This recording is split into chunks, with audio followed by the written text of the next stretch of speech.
అంటే జర లొల్లిబెట్టకుర్రా బాయ్, దండం పెడతా. మీ చెవుల జోరిగా లెక్క మీరెక్కడ దొరికి రాగురి. మీరు అవద్దని చెప్తున్నారు. ఎందుకంటే రేవంత్ రెడ్డి రాష్ట్రం అంతా ఇచ్చినా ఇయ్యకపోయినా అత్తగారి ఇల్లు ఉంది కదా, లేకపోతే ఇంట్లో భార్య కూడా పోయేటది. మీకైతే ఇచ్చింటాడు. ఇచ్చిండా? 2500 పడ్డాయా? టకీ లేదా? మరి ఎట్లెట్లా అయిపోయా? మరి అత్తగారులకు కూడా ఈడెవడ నల్లుడు ఇవ్వాలి కదా.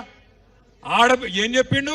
ముసలోళ్ళకు 4000 కేసీఆర్ ముసలవ్వకో ముసలయ్యకో ఇస్తున్నాడు, నేను ఇద్దరికి ఇస్తా. మీరు ఆడబిడ్డలందరికీ సోనియమ్మ చెప్పింది నెలకు 2500 ఇస్తా అన్నాడు. 500 రూపాయలకు సిలిండర్ ఇస్తా అన్నాడు. ఇచ్చిండా? 200 యూనిట్ల కరెంటు ఫ్రీ అన్నాడు. వచ్చిందా? మరి 14-15 నెలలు ఏం చేసిండు? మరి 35 సార్లు ఢిల్లీ ఎక్కే విమానం దిగే విమానం తప్ప 35 పైసలు కూడా ఢిల్లీకి వెళ్ళి తెచ్చింది లేదు. మరి వాళ్ళ నేను మిమ్మల్ని ఆలోచించమని కోరేది ఒకటి, మీరందరూ రైతు బిడ్డలు, మీరందరూ వ్యవసాయ కుటుంబాలకు వెళ్ళి వచ్చిన రైతు బిడ్డలు.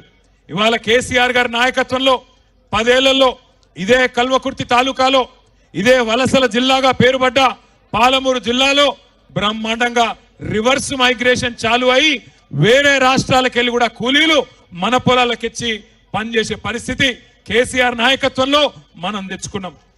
కానీ సంవత్సరం తిరగకుండానే నిన్న మొన్న మీరు పేపర్లు చూడండి, నిన్నగాక మొన్న ఒక రైతు ఆయన లోన్ కట్టలేదని చెప్పి వాళ్ళ ఇంటి పాటాకు ఇంటి తలుపెత్తుకొని పోయారు, ఇంటికాడ గేట్ ఎత్తుకపోయారు. చూసిర్రా మీరు? నిన్న ఒక రైతుది ఆయన స్టార్టర్ ఎత్తుకపోయినారు. రేపో మాపో తులం బంగారం వచ్చిందా అక్క మీకు? మీరు నిజంగా కల్వకుర్తోలు బాగా హుషారున్నారు, వచ్చినా కూడా రాలేదని చెప్తారు. నేను బయట రాంగ మైసిగండి కాడ ఆగి అక్కడ పంతులు కూడా అడిగిన, సార్ వచ్చిందా ఇక్కడ తులం బంగారం పంతులు గారు అంటే, మా వాళ్ళకి మాత్రం వచ్చింది, అత్తగారు ఊరు కదా ఇచ్చిండు అన్నాడు. మీరేమో నాకు అబద్ధం చెప్తాను. రాలేదా తులం బంగారం? మొన్ననేమో పాటకు ఎత్తుకపోయినారు, తలుపులు ఎత్తుకపోయారు, నిన్ననేమో స్టార్టర్ ఎత్తుకపోయినారు. రేపో మాపో తులం బంగారం వచ్చుడు కాదు, మీ పుస్తల తాడు కూడా ఎత్తుకపోతాడు వీడు, గంత దొంగ. మేము చెప్పినాం ఎలక్షన్లకు ముంగట మీకు, వీడు లంగా నమ్మకుర్రని చెప్పినాం. మీరేమో నమ్మి ఆయనతో గుద్దినరు. కల్వకుర్తిలో జైపాల్ యాదవ్ అడ్డం పడ్డాడు, ఆయన ఎవరో గెలిచిండు. మరి ఇప్పుడేమో తర్వాత లబో దిబో అంటే లాభం ఏమున్నది? ఇప్పుడు అనుకొని బాధపడితే, మొన్న నేను హైదరాబాద్లో పోతున్నా, హైదరాబాద్లో సిగ్నల్ పడుడు పాపం ఉన్నది. సిగ్నల్ పడితే పక్కకు ఆటోనో బండో ఏదో ఒకటి వస్తుంది, వాళ్ళు మనం చూడంగానే అన్నా బాగున్నావా అంటారు. బాగానే ఉన్నా, ఏం సంగతి తమ్మి అంటే, ఆటో డ్రైవర్ ఆయన పేరు మహమూద్ అంటుండు. క్యాలే మహమూద్ భాయ్ అంటే, క్యాలే సా పూరా బర్బాద్ హై, కుచ్ నహీ హో రహా అన్నాడు. మరి క్యా కర్నా అన్నా, క్యా కర్నా కుచ్ భీ నహీ కర్ సక్తే క్యా అన్నాడు. अब महमूद भाई एक वोट का सजा 5 साल है ना, ఒక్క ఓటు మరి శిక్ష 5 ఏళ్ళు ఉంటుంది కదా, ఏం చేయాలి నేను అని నేనన్నా. అంటే మహమూద్ భాయ్ ఏమంటుండు ఎరికాను నాతోని, సాబ్ కోయి తర్కీబ్ నీ ఏ క్యా అంటుండు. అంటే ఏమైనా ఉపాయం లేదా సారు అంటుండు, ఏమైనా ఉపాయం లేదా ఈయన ఇంటికి పంపేది అంటుండు. నేను మిమ్మల్ని అందరినీ కరెక్ట్ అని నేను చెప్పేది, మీరు కూడా గదే అనుకుంటారా వేరేమని అనుకుంటారా? ఒక్కసారి కేసీఆర్ ఉన్నప్పుడు బాగుండే అంటే వాళ్ళు చేయలేమంటారు. పక్కా ముచ్చట్నా ఇది కూడా? మళ్ళీ ఎలక్షన్ ముందు ముచ్చట్నేనా? పక్కానా ఈసారి? అర్థమైందా మొత్తం కాంగ్రెస్ మోసం, రేవంత్ రెడ్డి మోసం అందరికి అర్థమైందా? అత్తగారు ఊరోళ్ళకు కూడా అర్థమైందా? ఆఖరికి మంచిగానే ఉన్నది కథ.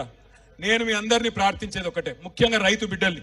ఇవాళ ప్రపంచానికి అన్నం పెట్టే అన్నదాత రైతు.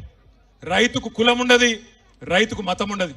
వాళ్ళందరూ ఉంటారు, రెడ్డిలు ఉంటారు, కొమటోళ్ళు ఉంటారు, బాపనోళ్ళు ఉంటారు, ఎల్మోళ్ళు ఉంటారు, అందరూ బీసీలు ఉంటారు, ఎస్సీలు ఉంటారు, ఎస్టీలు ఉంటారు, మైనారిటీలు ఉంటారు, అన్ని వర్గాలలో రైతులు ఉంటారు. 70 లక్షల మంది రైతులను కేసీఆర్ గారు కడుపులో పెట్టుకొని 10 ఏళ్ళు చూసుకున్నాడు. ఎవ్వరు మీరు అడగలే, దండం పెట్టలే, దరఖాస్తు పెట్టలే, ఎలక్షన్లలో ఓట్ల కోసం కేసీఆర్ గారు మాట ఇయ్యకపోయినా మీకు 1 కాదు 2 కాదు 12 కాలాలు 12 సీజన్లలో 1 2 కాదు 73,000 కోట్ల రూపాయలు రైతుల ఖాతాల్లో వేసిన మొట్టమొదటి ముఖ్యమంత్రి భారతదేశంలో రైతు బంధు మన నాయకుడు కేసీఆర్.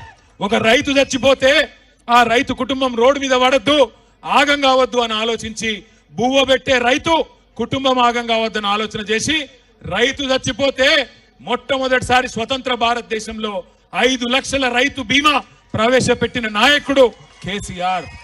అదే విధంగా ఒక ఆడబిడ్డ లగ్గం చేసుకుంటే ఆ ఆడబిడ్డ లగ్గానికి మేనమామలు కూడా ఇవాళ రేపు సాయం చేస్తలేరు. అట్లాంటిది కేసీఆర్ గారు 1,00,000 రూపాయలు కళ్యాణ లక్ష్మి పేరుతో, షాదీ ముబారక్ పేరుతో మీకు ఆనాడు కానుకగా అందించిండు. ఇట్లా ఒకటి కాదు, రెండు కాదు, 200 రూపాయలున్న పెన్షన్ కేసీఆర్ గారు 10 రెట్లు పెంచి 2000 రూపాయలు చేసిండు.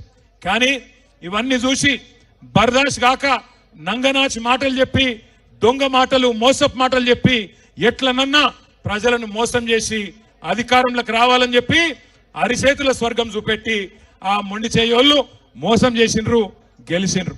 కానీ నిజంగా చెప్పానంటే తప్పు రేవంత్ రెడ్డిది కాదు, తప్పు రేవంత్ రెడ్డిది కాదు. ఎందుకంటే రేవంత్ రెడ్డి